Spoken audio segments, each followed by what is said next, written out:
I saw this post this morning and it said, I've done the 7-day trial of 2021 and I don't want it. I'm sending this back. Do you feel that way a little bit? It is going to be intense. 2021 is the reaction to 2020. What did we expect? What's creating it is a few things. First of all, the Lord of Karma, Pluto, is still in Capricorn, the breaker of structure, the devourer of power, right? So Pluto destroys or protects. And the last time Pluto was in these degrees, it was the American Revolution. It's when we stood up to Britain and said, look, we don't even get to have a voice in the parliament. And if we don't get to have a say, fuck you, right? Can you see it? What the miracle is this isn't about Republicans or Democrats, it's about the people. And the people are starting to understand we don't actually have a say. And we will come together. That is the beauty. But there is destruction of power, right? There is destroying of that. But it ultimately can protect the hearts of all people all across the world. We have to find a way to come together. Remember that this energy is not just in you and me, it's in all the politicians, it's in all the world leaders, it's in all our children. This call to take back your power, right? And we have the new moon in Capricorn. And it's accentuating that. But as we move through 2021, what's going to happen is this Aquarius energy that we've waited for. Remember, ladies and gentlemen, Aquarius is fixed. Fixed means it's going to hammer onto something and it is not going to let go until we get it. The aggravation of that is Taurus, because that means the Saturn in Aquarius and Jupiter in Aquarius will be squared by Uranus. Unusual,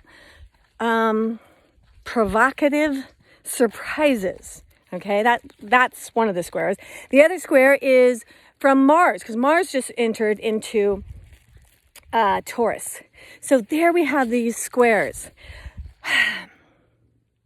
There is some peaks in the energy that are pretty thought-provoking and a huge opportunity for chaos, clarity, and healing.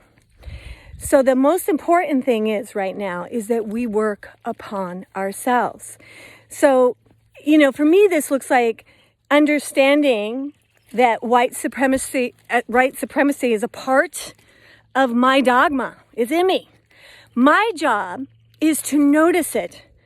It's awareness, you guys. It's going to save all of this. To notice it, be aware of it, allow people to give me feedback, heal, change, and become a higher being. The same with others. I want to be neutral and unemotional about it. But when I see injustice, I want to be able to say it. Here's the thing with Aquarius. So take a deep breath. This is good. Aquarius should allow us to point out the injustice in life without making the entire person bad. Okay, my grocer kind of just fucking screwed me on my extra points for buying blah, blah, blah. And now I'm noticing on my credit card that's happening all the time. Let's say this is not an accident. Let's say he's worried about money and he just turned that little thing off and didn't tell his customers. My job is to let him know, hey, what's up with this? The rest of my job is to know that's not all who he is, right? Because I've had years with this grocer and he's a great guy.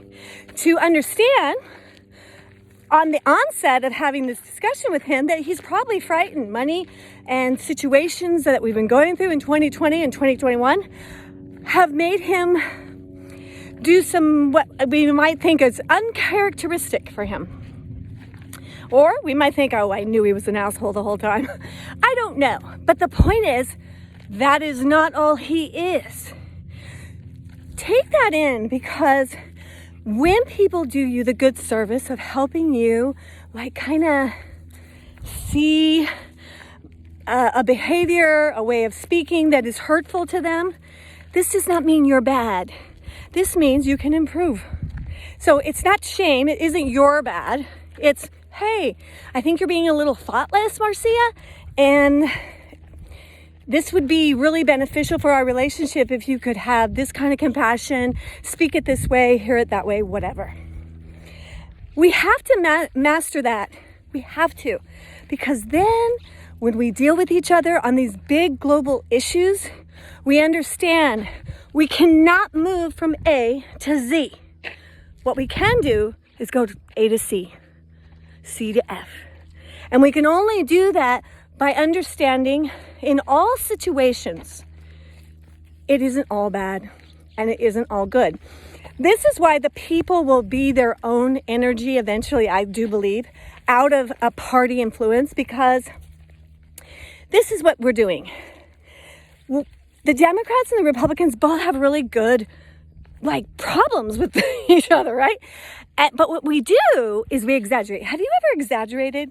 You knew there was something going on with you and your man, and you kind of exaggerated it, blew it up a little so you'd really get his attention. I know I have. Maybe you're not an exaggerator.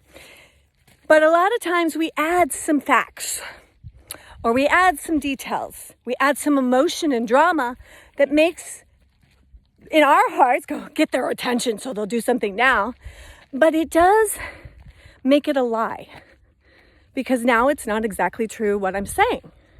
And that, as we know, has gone rampant in the social media with corporate power, political power, religious power, right?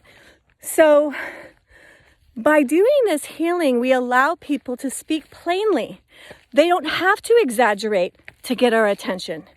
And we understand that we must work together, and that in all situations, there isn't only one way through.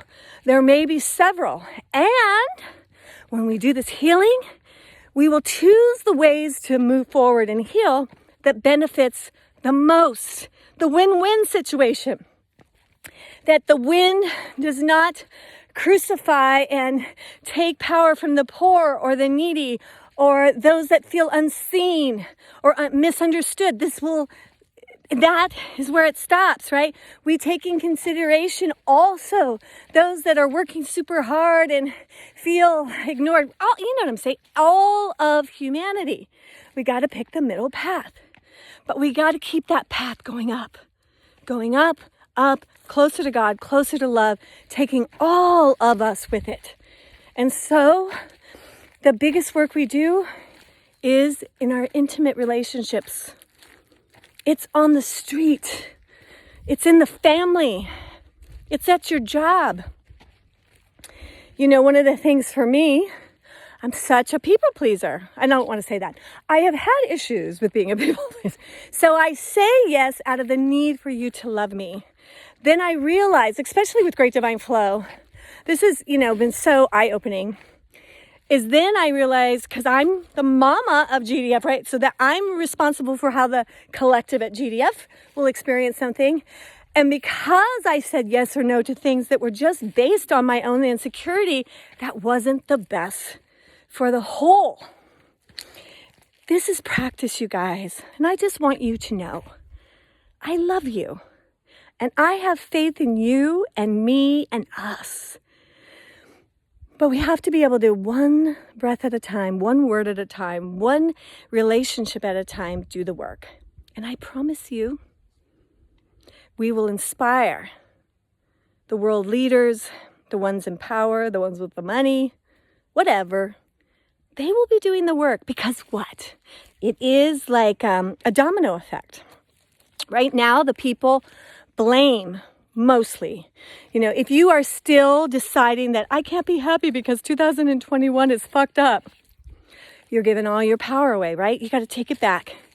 One of the things I learned the most from Christopher Wataki, Serious Joy Sensei, is that we must have spiritual sovereignty, which means my joy is based on my soul, my God. And that joy is there for me to navigate and be, as often as I can be, a gift in this world. I love you. Have the best week. And I will be talking to you soon.